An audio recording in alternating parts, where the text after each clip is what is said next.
Бәріне сәлем, бүгін мен Каспий картамен ақша шешетін боламын. Мен кухнядан шешемін, өйткені комиссия азырақ.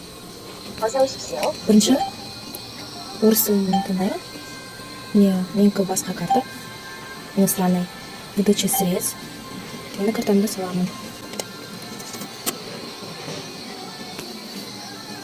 Мен другейді басамын, өйткені менің қалған сумамда жоқ.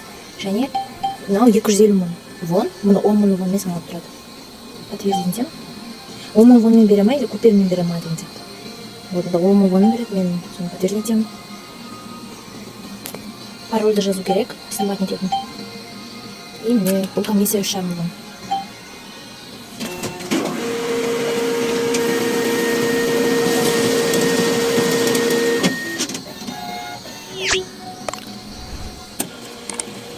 Чек. Мен шотымда қанша қалды, және неше теңге алғанымды. И ақша.